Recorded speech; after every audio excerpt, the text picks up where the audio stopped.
Hey, what's up you guys, it's Dorothy and welcome back to my channel. In today's video we're going to go into part 3 of the story of Esther in chapter 6 of the Women of the Bible Speak by Shannon Bream. So let's get right into this video.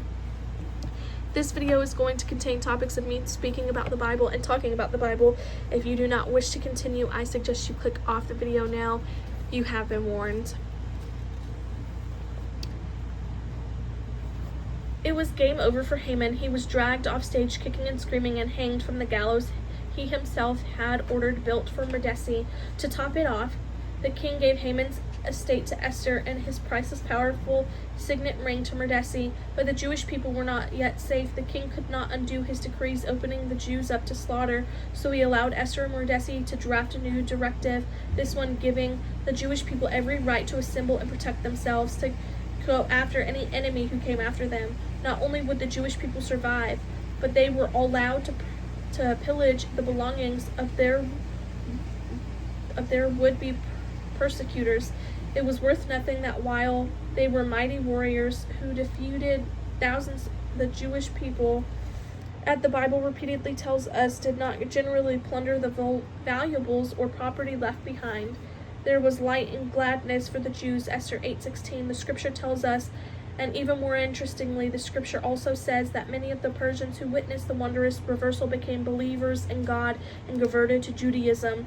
Could Queen Esther have imagined that? At best, she hoped to help her people survive, but God meant to take her courage and her resourcefulness and use it for the salvation of many more.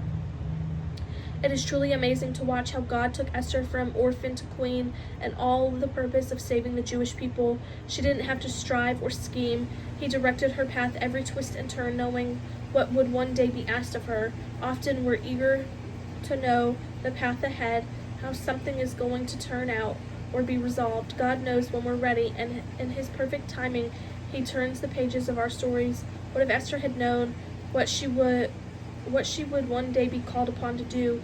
Would she have tried to avoid the first trip to the palace altogether, feeling weak, ill-equipped, or simply afraid of the enormous challenge ahead?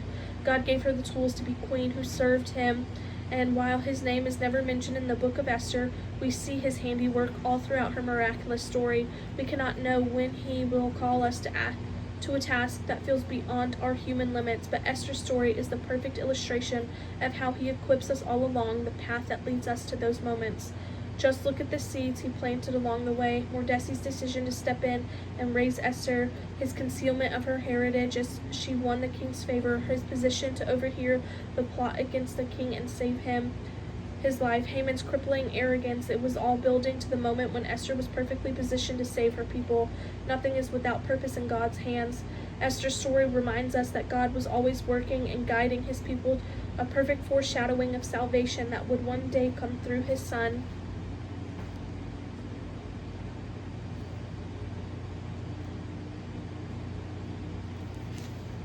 Okay, really?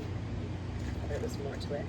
Okay, I guess that's the end of the story of Esther. So I will see you guys in the next story of chapter 6 for the story of Rahab.